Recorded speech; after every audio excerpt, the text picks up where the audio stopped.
mais également ndaw la foofee ci ADIE donc ñu lay dalal jàmm ci bët set. waaw merci beaucoup Mandione di la remercier ci sa invitation. di remercier ñi ma fekk ci plateau bi yëpp. di nuyu internautes yi. ak ñi nga xam ne ñu ngi seetaan en streaming en direct fi mu toll ci sur les réseaux de Seneweb. alors Abdourahmane très rapidement ñu daal di dugg ci waxtaan wi tàmbale ko ak li nga xam te moom moo nekk coronavirus Covid 19 bi nga xam te nii pour le moment mu ngi def ay jéye ci biir réew Sénégal mu bëri jamono ji nii cas mu bëri ñoo xam te ni aussi seen xel xaw na jeexi jaaxa ci Covid 19 moo xam piqûre yi moo xam tamit ñi nga xam ne ñoom ciy ñàkk seen bakkan tey jii yow ana ban lecture nga am ci tolluwaayu Covid 19 fii ci réew Sénégal. waaw Mandione déjà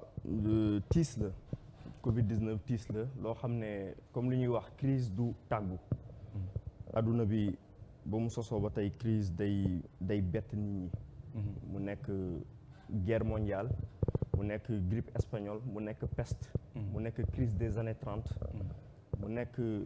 crise ou 88 boo xam ne Sénégal traversé na ko mu nekk choc pétrolier bu 1974.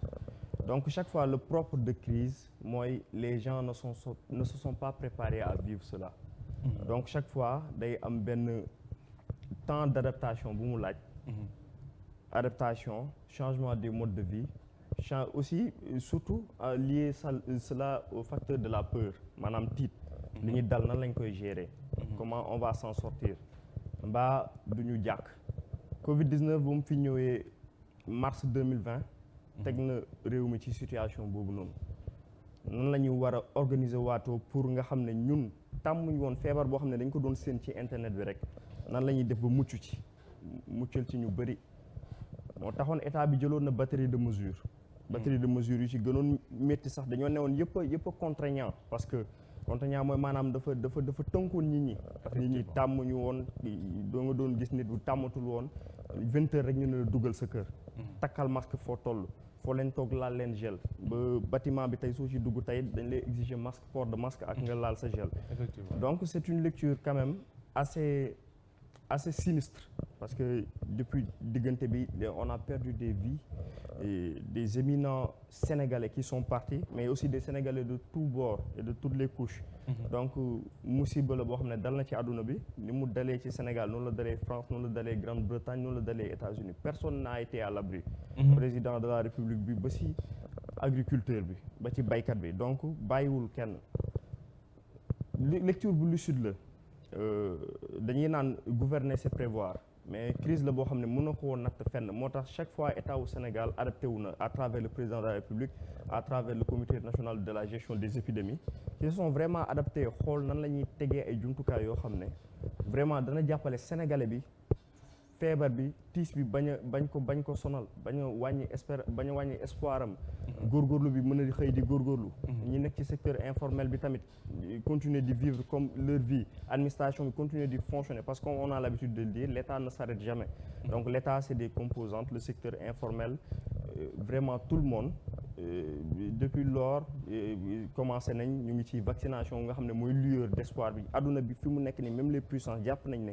vaccination rek mooy seul recours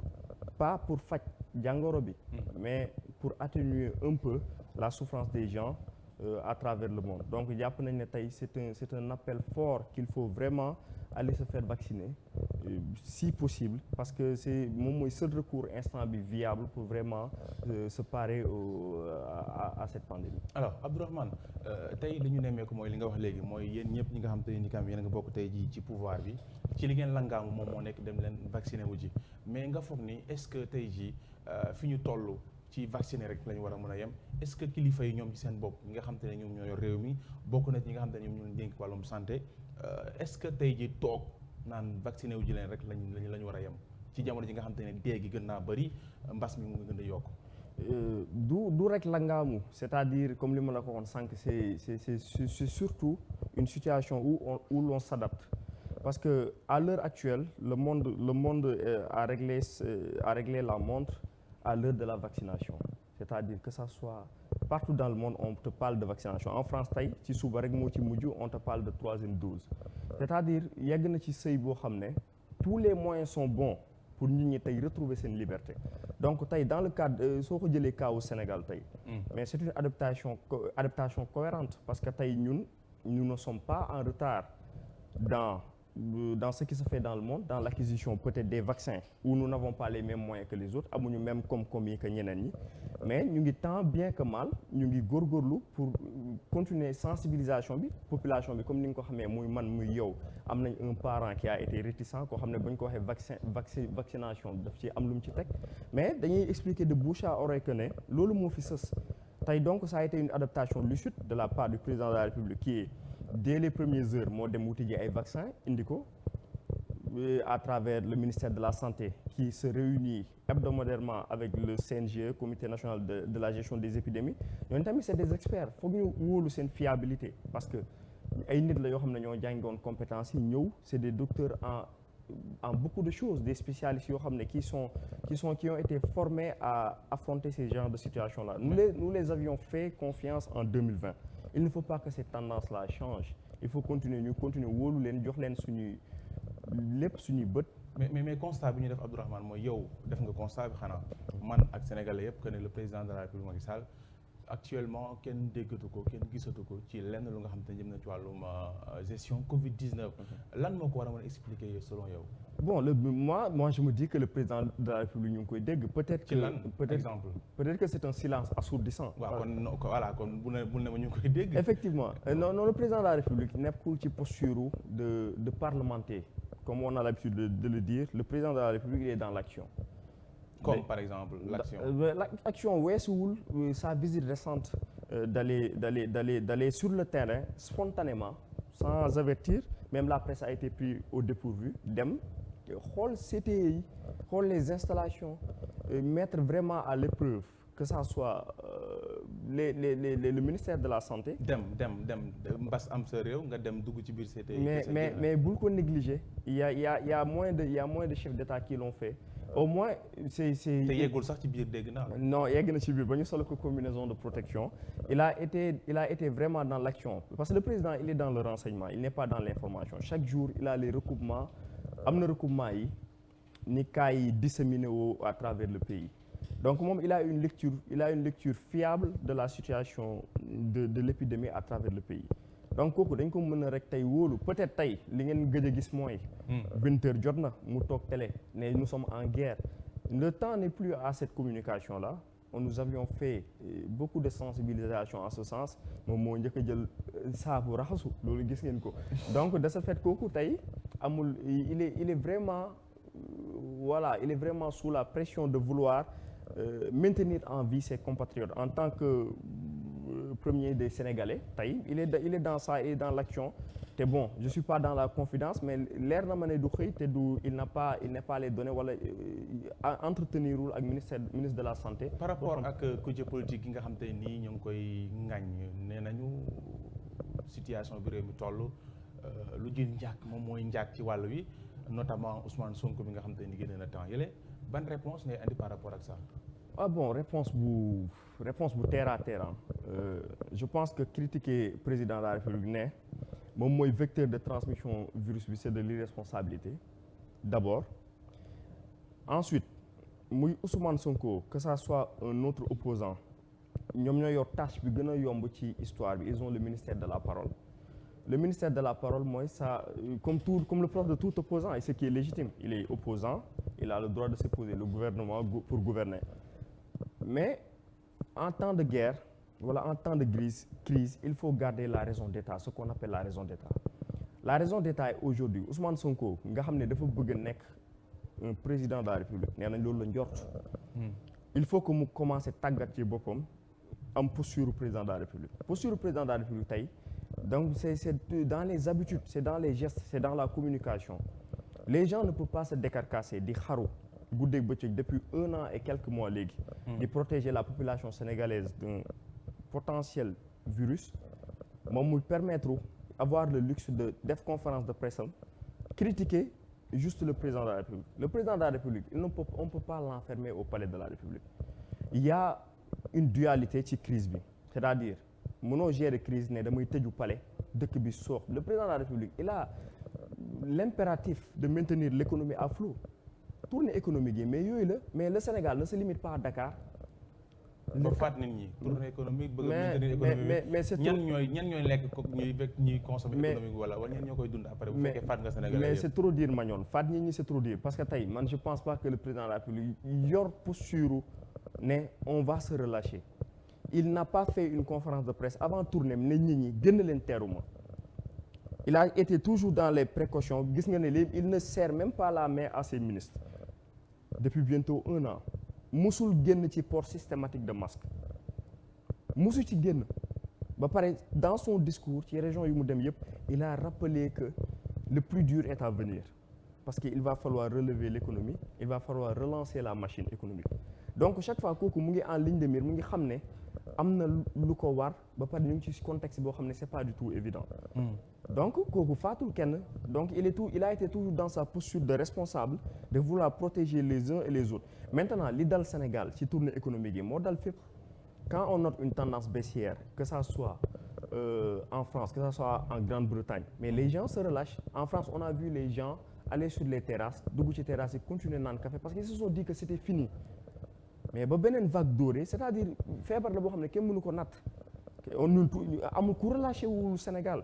les gens se sont relâchés après les événements de mars nit ñi di continuer def seen ngénte donc c'est une responsabilité déjà individuelle avant d'accuser le président de la République c'est déjà une responsabilité individuelle. D'accord. Oui. Aïcha bu ñu génnee ci loolu ñu daal di wax ci li nga xam ne moo nekk inondation yi foofu nga dëkk mu di Grand Yoff ñu nemmeeku que ni depuis Mathusalem wàllum mbënd mi inondation yi mënu faa jógee récemment taw yi mu fi taw benn taw foog naa Grand Yoff dem ba ñuy jël nit ñi di leen dugal ci ay saret ñu fay 200 francs foog naa di leen traversé loolu alors que yow nga nekk ci APR am bëri ay kilifa yu bokk yu nekk APR nekk foofu ci Grand Yoff jaadu naam waaw ñun lay faal bu fekkee mën nga ma woon image yi waaw bon xam naa peut-être beneen Grand Yoff la Grand Yoff bu nekk Londres la peut-être mais au niveau de Grand Yoff wan ma image yi preuve à l'appui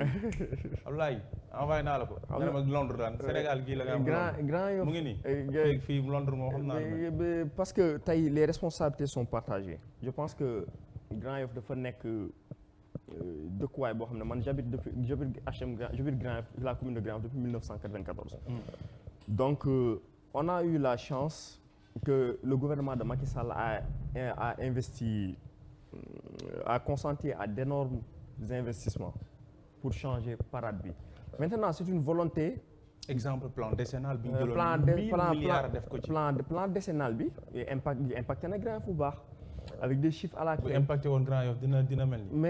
mais c'est un processus un plan décennal on parle de plan décennal c'est-à-dire sur 10 ans c'est-à-dire un plan il faut juger toujours un plan en son terme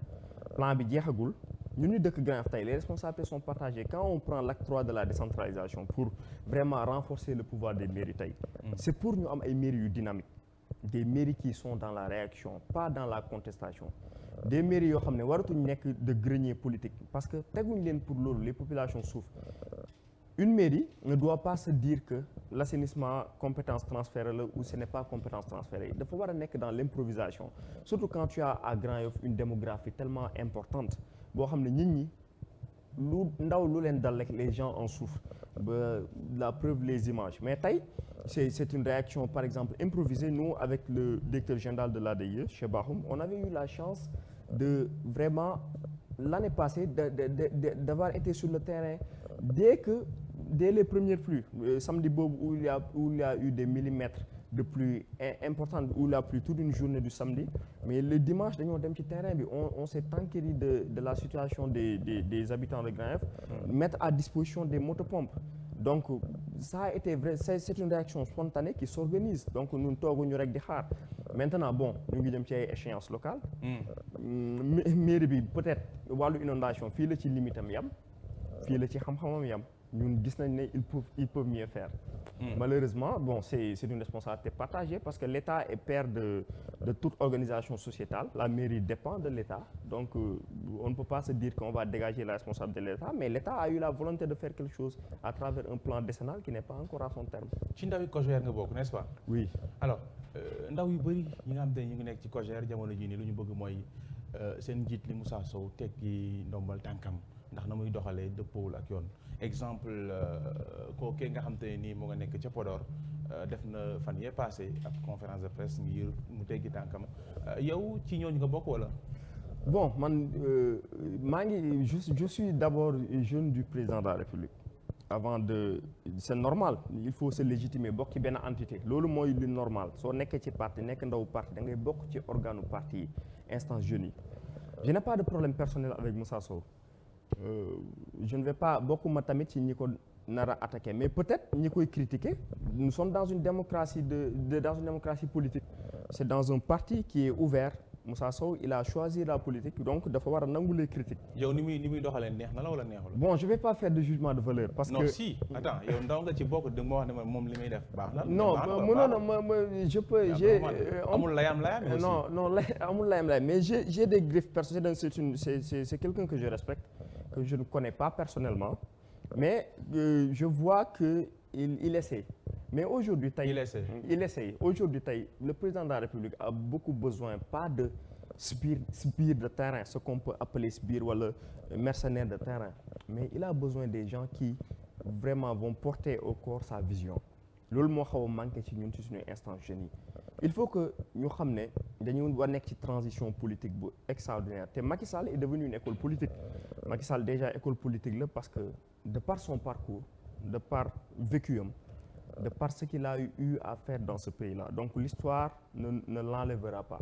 donc tey kooku da nga koy comprendre il faut comprendre son leader pas nga bàyyi ba ñu attaqué ko que tu fais le tour de la presse pour sonal nit ñi pas nga bàyyi ba élection jot nga wàcc ci terrain bi mais il faut être dans la formation dynamique tey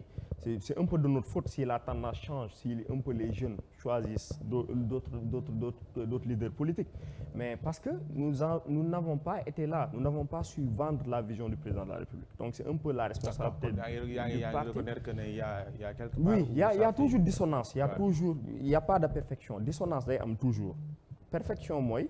mënuñ ci yegg amul y a pas un leader politique parfait y a pas de jeune parfait donc il faut toujours se parfaire mais bon il est leader jàpp na ne peut-être il est le patron de la COJER mais il faut mu am sensibilité wu déglu ñi koy critiquer parce que ci critique am na toujours ce que tu peux tirer de meilleur le sortir benn supplément d'âme le meilleur de toi-même donc c'est ce qu'on attend de lui le président de la République ba nga koy tànn il l'a pas fait pour ses beaux yeux mais c'est pour qu'il se réinvente pour qu'il change un peu la face de la jeunesse républicaine donc ñi koy critiquer na leen déglu qu'ils essaient de les recevoir qu'il les parle mu wàcc de sa tour d'ivoire et vraiment maase ak nit ñi. yaa ngi ca Grand Yoff bokk ca COJER Adama Faye di beau frère ci njiitu réew mi fan yee ñu génn wax lu ko neex le président de la République ba mu ko defee yow ban lecture nga ci amoon. Ça m'a pas vraiment jaxasewu ma ça n'a jamais été un désastre mais c'est une surprise venant de lui parce que de par les liens de famille qui lient Adama Faye au président de la République. Mais man yàlla dafa ma may chance ma jokku ci koo xam ne bon peut-être moom des fois dafa discipliné trop dafa am discipline de parti ba peut-être des fois dañ koy xaar ñun xam nga jeune da nga am fukk mais moom am na lucidité le directeur général Cheikh Bakhoum il est toujours lucide il a été dans la lucidité de discipline de parti dire que le président de la République on attend le président de la République parce que le président de la République a eu un message fort bi mu demee Kaffrine mu ne leen déglu leen ma on a participé à des élections nous avons gagné écoutez-moi fu ma leen wax dem leen mais kenn ëppul vécu politique le président de la République. mais dégluwuñ ko kenn déglu ko aussi. non du question de déglu. du question de déglu moom comme que moom moo ne déglu leen ma kay. waaw question de déglu la mais Adama fait partie Adama tey génnul APR. je pense que suy dem élection tamit wala muy dem campagne il le fait sur l'emblème du parti de l'APR donc APR ñun rek tey du APR mais c'est la grande majorité présidentielle de par respect aux autres alliés tey. On ne doit pas prendre de décision unilatérale la responsabilité impose que nga wax ne nga ne leen j'attends le président de la République tey nga xam ne moo njaboote majorité bi yëpp li mu wax loolu la ñuy def mais tu peux pas génn yow rek ne je vais faire cela et la majorité mais c'est une majorité intellectuelle c'est des politiques c'est des gens qui ont leur parti qui ont leur mot à dire qui ont accepté d'accompagner Macky Sall depuis 2012 donc ñoonu responsabilité la day nga may leen seen cër nga déglu leen du moom rek moo nekk Grand Yoff il y a d'autres leaders politiques donc tey am na yenn sorties yoo xam ne il nous met mal à l'aise il nous met vraiment mal à l'aise ñun nga xam ne ñoo nekk ci majorité présidentielle bi te Grand Yoff n'a pas besoin de ça parce que on a besoin de changer de paradigme tey Grand Yoff souffre la population Grand-Yoffoise souffre bokk na ci ñi gën a souffrir ci région de Dakar ci département de Dakar donc tey ñun suñu combat yëpp pour vraiment vision bu président de la République am tas ko ci réew mi ñu indi ko à Grand Yoff qu'on amène de ce qui se fait de mieux dans le pays mu nekk une commune dynamique donc ñun ci tànk yooyu la ñu nekk peut-être ñu ngi tëgg projet politique boobu pour permettre aux gens de se voir à travers ce qu'on va proposer. pare ngeen pour jàmmaarloo ak moom Grand Yoff ci élection locale yi Adama. ñaanuñu ko j'espère que qu'il reviendra à la raison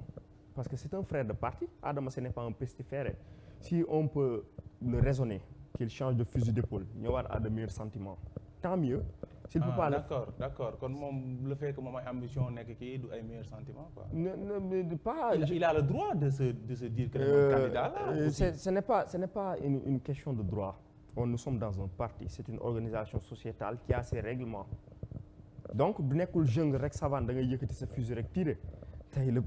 il va à l'encontre il a défié quand même le président de la République ouvertement il faut le dire malgré les liens de famille le président de la République en 2 semaines.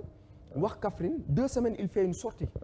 mu ne carrément que voilà je n'en ai rien à faire c'est ça un peu le terme donc c'est ça a été une défiance maintenant c'est au président de la République d'apprécier. D'accord Aïcha bismillah. am na solo trop macha allah sa invité bi c'est un grand communicant macha allah lenn rek xaw a ñaaw ci moom muy sant bi daal waaw Sarr moom doxul donc ma bàyyi ñu ci plateau bi rek ñu poser seen question ay dem benn. ñu koy dalal fii ci bët set di amoon benn question actuellement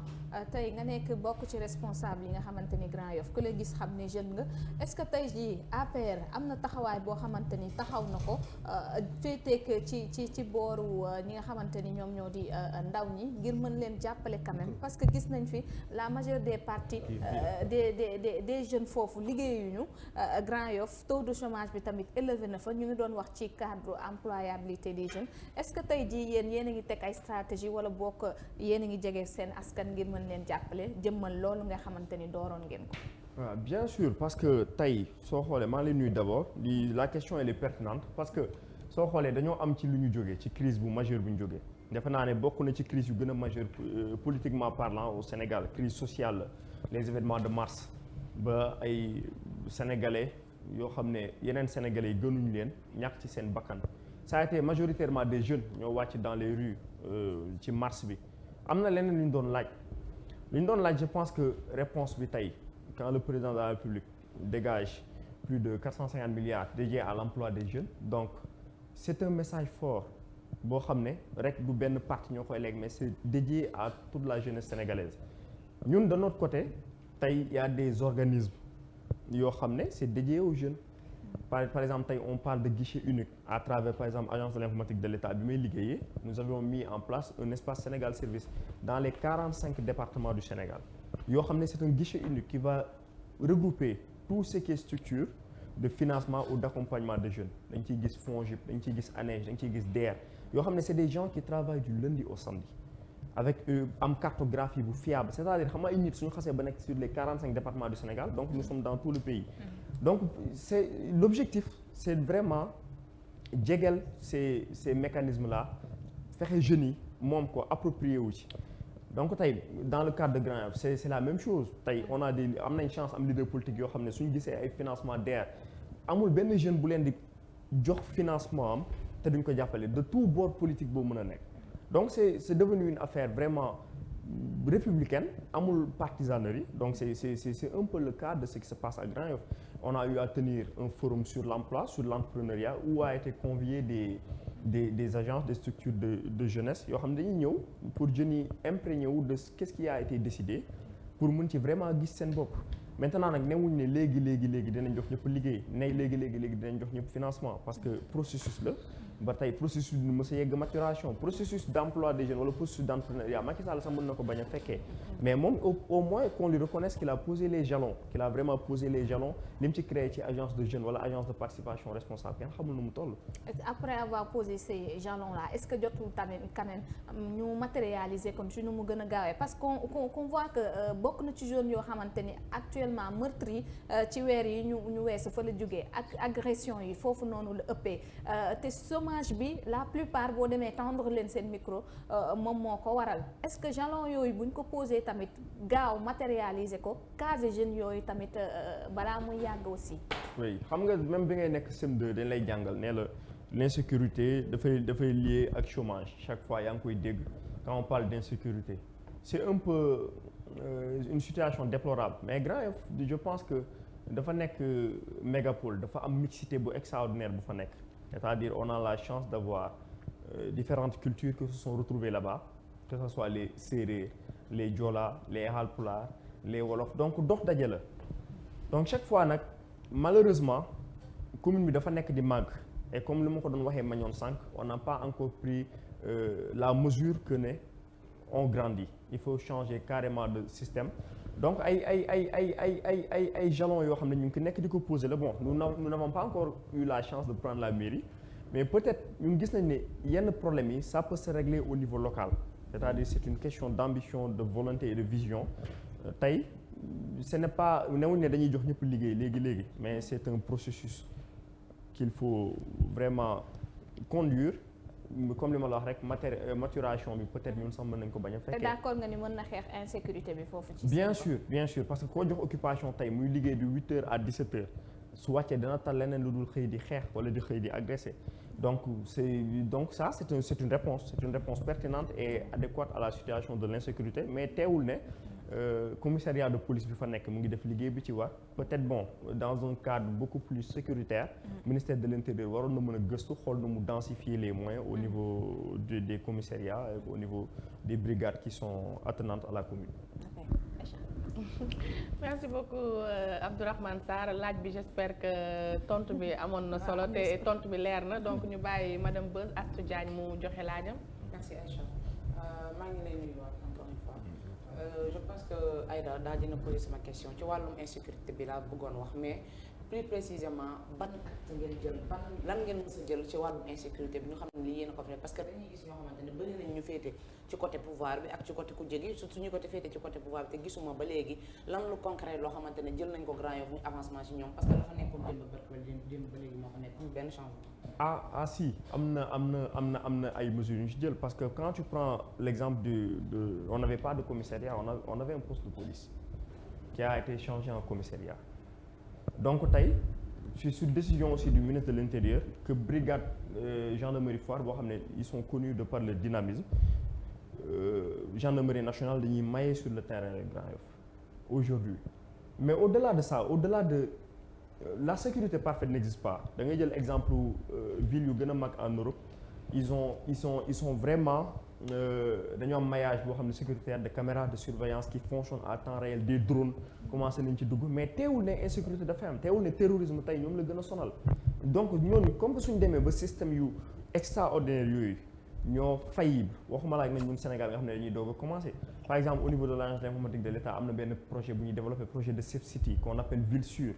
C'est un projet de 350 caméras conduit par le directeur général de l'agence d'informatique de l'État yoo xam ne c'est disséminé à travers les 14 régions du Sénégal donc tey c'est ñu ngi en phase de bouclage boobu su paree tey dina nekk valeur ajoutée bu sûre boo xam ne dina jàppale ñi dans la lutte contre l'insécurité donc gouvernement bi mu ngi ci lancé wu au recrutement des fonctionnaires de police et de la gendarmerie nationale on a lancé à la fois 2 recrutements police et gendarmerie c'est un peu pour densifier les effectifs et lutter contre l'insécurité. mais li ngay comparer noonu que ñu Europe dañu am problème insécurité li ñuy def amaan na dañuy nëbbatu pour def yenn affaires yi mais fii nëbbatuwuñu da ngay gis benn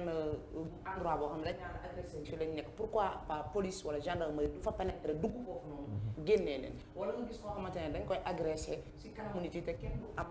fitu réagir bëccëgu ndara am bu leer nañ defatuñ ko sax guddi na bëtootuñ te loolu ba tey dafay xew fi nga xamante ne mooy Grand Yoff ñëw naa fa di def benn micro trottoir ak Seneweb mais dañ ma ne ruq bi dugg fa boo fa duggee dinañ nangu li nga yor kenn ñemewu fa dugg bëccëg pour dëggal li as wax rek am na fu tudd foofu Babylone dëgg la am di dëgg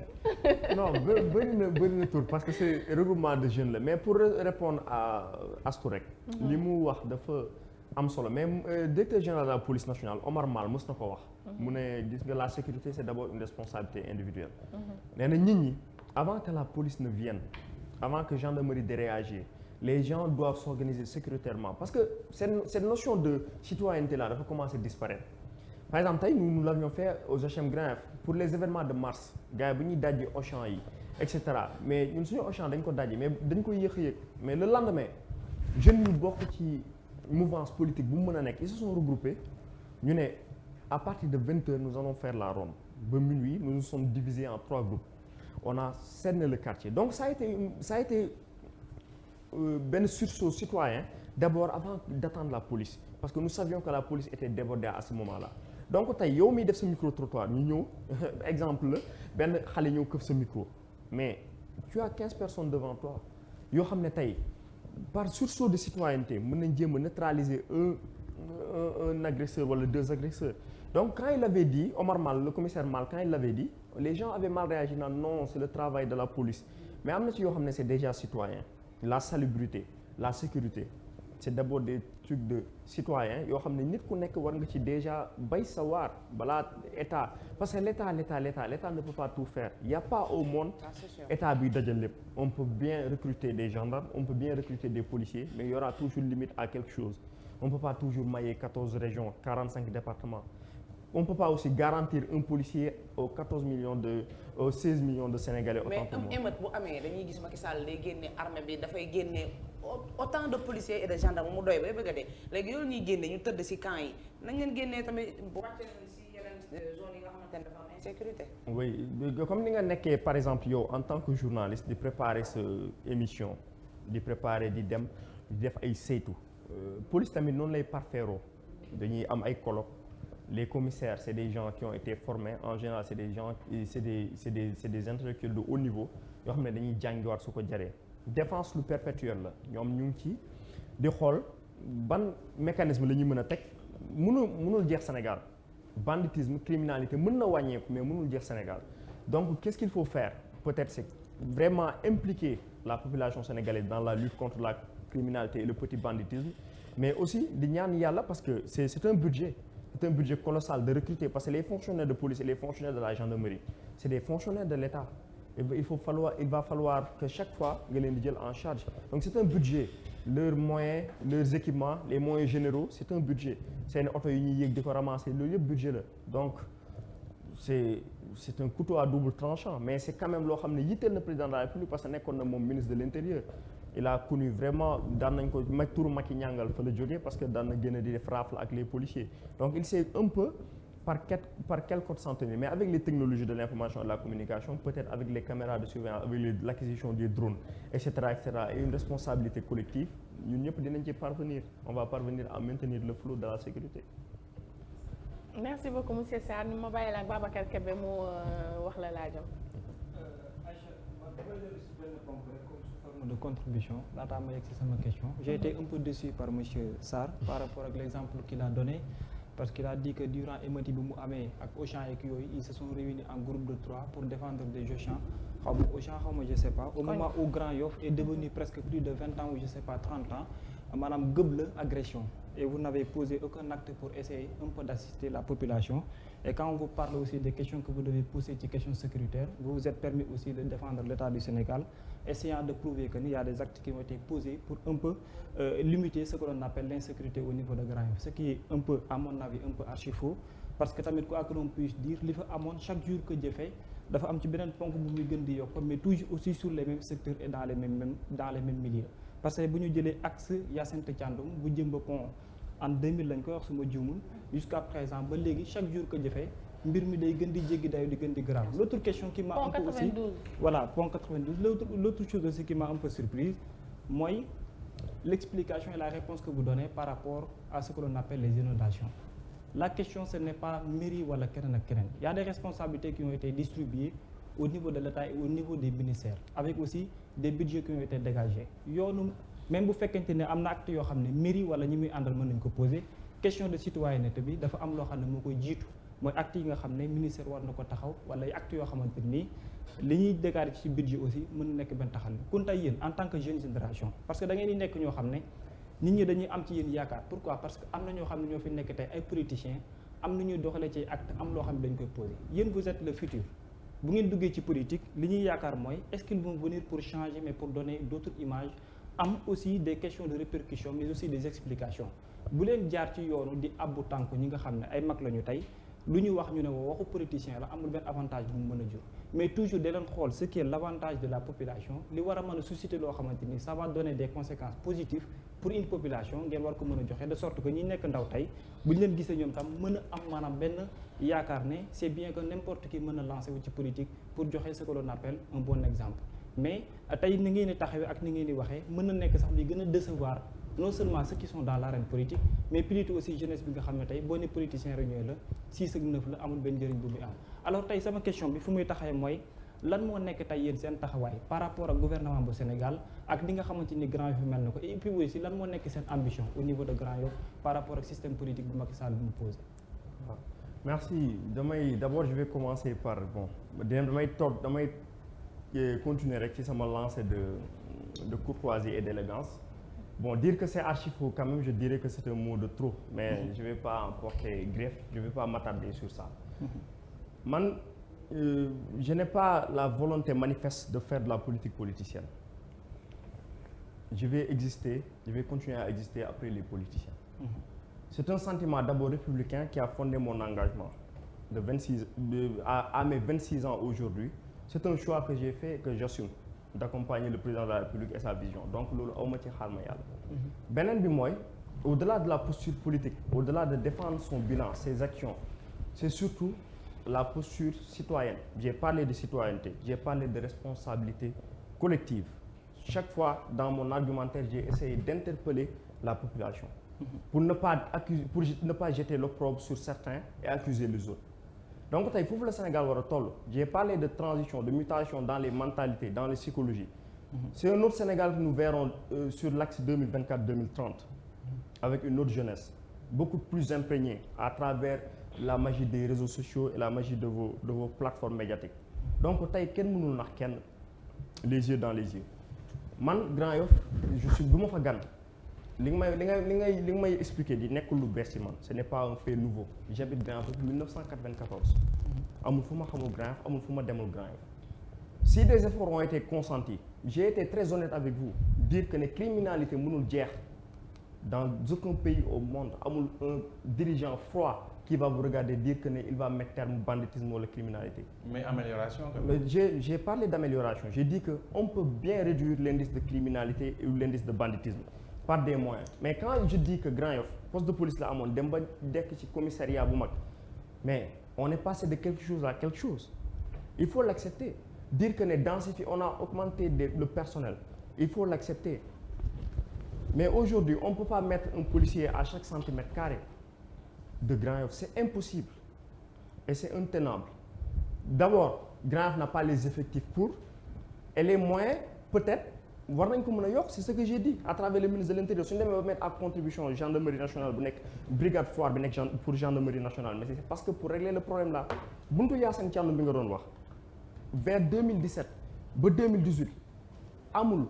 jour bu fa auto police taxawul def rondam wala taxaw fa de manière très fixe jàkkaarloog li ñuy woowee Senzela pour ñu dëkk Grand Yoff xam nañ li ma wax jàkkaarloog Senzela à partir de 20h du soir à 6h du matin loolu c'est un effort important. Maintenant quand j'interpelle la responsabilité ça veut dire que l'État a des limites sur certains domaines bien vrai que domaine réservé État la sécurité protéger les populations et leurs biens mais ñu ngi ciy góorgóorlu il y a des choses. Macky Sall a hérité d'une situation sécuritaire que cela soit par exemple c'est l'héritage de Diouf c'est l'héritage de Wade les contextes ne sont pas les mêmes mais ku ci nekk ci ñoom am nga loo def ci sécurité moom su ñëwee sécurité am ak sa propre vision de comment on va changer la sécurité des personnes et des biens, comment on va prendre en charge la sécurité des personnes et des biens. Donc loolu moom mu ngi ciy dox. Quand je te parle tey Abdoulaye Wade n'avait pas pensé à def caméra de surveillance sur les grands axes de ce pays-là. Ça veut dire que Macky Sall il est dans la réaction. De même que autorités yi nekk Grand Yoff ñu ngi jàppale police bi bu baax. La population aussi ñoo ci war a jàpp. Donc dire que peut-être c'est de la politique politicienne, c'est votre avis. Mais pour man quelqu'un koo xam ne ki buy départir u casquette politique en tant qu'habitant dëkk foofu, je sais que beaucoup de choses sont à parfaire. Mais je ne sais pas mënul sotti tey amul dara luy sotti tey. Même une société à milliards day conduire un plan de travail annuel PTA sotti ko en fin d'année. Donc c'est un processus. Peut-être on arrivera à réduire cela à travers une politique inclusive, associer les jeunes à l'emploi, à l'entrepreneuriat, sensibiliser. Donc loolu la chaque fois ci loolu la ñuy nekk. Suñu tenir forum de l'emploi c'est amuñ ci xaar ma yàlla seetuñ ci Sène wala Ndiaye dañuy woo ñëpp de tous les bords politiques ñoo xam ne ñoom ñooy def adhésion ou pas pour nga ñëw parce que jàpp nañ ne oisiveté mooy indi yenn comportement yi. Donc c'est au-delà de la politique politicienne. Aujourd'hui, bon peut-être c'est un jugement personnel que vous émettiez, vous ne me connaissez pas, mais je ne vais pas dire que je vais marcher sur les traces de qui que ce soit. Qui que ce soit. C'est un engagement, c'est une vision, c'est une offre politique que nous sommes en train de défendre. Mais dire qu'à jeune, j'ai 26 ans, que je ne vais pas me construire une identité, c'est manquer d'ambition. C'est vraiment manquer d'ambition. Ça va être une identité honnête durant toute ma vie. Donc pour terminer sur cette dernière question, ambition Grand Yoff, c'est une ambition réelle de changer la commune. Comme vous avez dit, les problèmes sont à foison.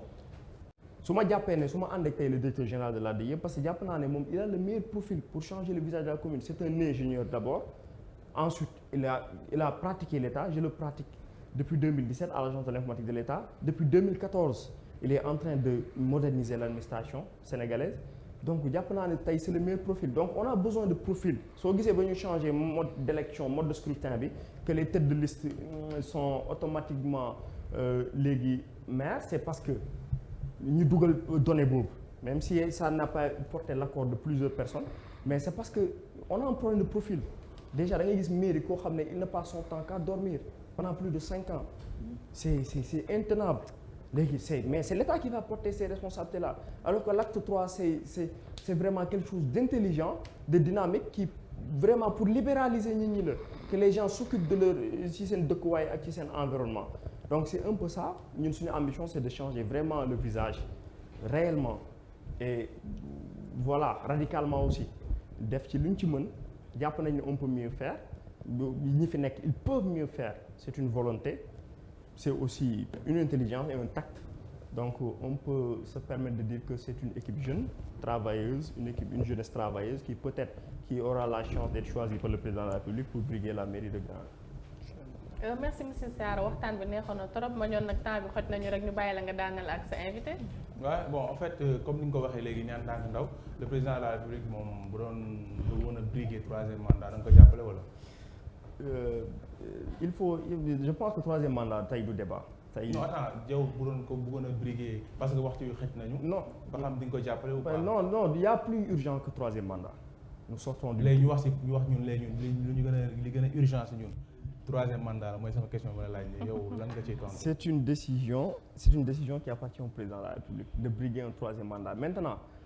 que man dinaa ko jàppale ou pas. Man tey damay topp ci siège am ci lu mu joxe li mu wax politiquement parlant soyons dans l'action et dans le travail. da nga si kon mënoo see tontu quoi su ma la déggee bu baax baax li nga wax mais attends Babacar da ngay bëgg a dëggal Babacar li mu wax. C'est déjà une réponse. Non attends yow en tant que ndaw aussi. nga war a mën a prôner changement. Non ma nga war a mën a fexe. du question de ndaw am beneen idéologie. du question de ndaw c'est-à-dire yéen presse bi gars yi dañ leen piéger ci sensationnel. Non attends non dis pas ça. Non c'est juste un fait. Je ne critique pas, je respecte votre travail. C'est juste le sensationnel mooy par exemple. On ne peut pas se permettre en 2021 jóge ci crise bu métti élection 2019 la fi gëj ñu ngi waajal yeneen échéance qu'on se permet avec tous les problèmes du monde de se projeter en 2024. Ce n'est pas responsable parce que tey am na leneen lu ñu war loo xam ne moo gën a urgent que faire de la politique à outrance bañ a tontu troisième mandat du ragal du tapet. mais attends kon nga tontu. mais du tapet non mais parce que mais ku la xam ne dinaa fekkee 2024. xamuñu ko mais instant bi ñu ngi ko fekkee nii. non ñu xam ne Abdourahmane moo fi waxoon lii en tant que ndaw. mais jàppal ne sama réponse que y a beaucoup plus urgent que la politique politicienne de tous les jours. D'accord da nga ko daw donc Babacar d'une part tu as raison. merci beaucoup Magnane. merci beaucoup Soxna Aïcha ñu koy jaajëfal bu baax a baax moom mi nga xam ne moo nekk Abdourahmane Sarr nekk porte-parole APR Grand Yoff nekk aussi foofee ca ADIE donc ñu lay jaajëfal bu baax a baax ci les réponses suñu invitation. merci beaucoup Magnane di la remercier ci sa invitation di la féliciter aussi parce que au-delà de ça sama promotionnaire la je l'ai vu progresser très rapidement ci intelligence am ci respect il a été toujours courtois donc je pense que l'avenir est devant lui et devant vous aussi j'ai trouvé un plateau vraiment élégant des gens qui sont vraiment courtois et dire que di leen ñaanal yàlla ngeen dépasser étape bi yéen ñëpp am loolu moom seen bopp incha allah. amiin merci beaucoup Abdourahmane comme ni ma ko waxee sànq sa lépp moom moo ji macha allah communication bi élégance bi waaye sant bi daal baaxul ndax ay caamen nga fi fekk. 26 ans la am Abdourahmane kañ la commencé politique. et puis dafa dooj. macha allah je me en tout rappelle cas à l'ISEC moo fa nekkoon président amical ok xam naa daal di rek commencé wax macha allah merci beaucoup Aïcha donc xam naa ba lundi incha allah. incha allah Magnane te daa mel ni Mame Mor moo fi jaar de. moo fi jaar ah ca élégance bala. 103 52 17. macha allah ca marché Gambie bala. bul xool tey numéro bi ci téléphone bi. non 103 52 17. macha allah merci beaucoup Magnane Aïdara le golden boy de la presse sénégalaise merci beaucoup aussi à Abdourahmane Sarr d'être venu sur plateau bi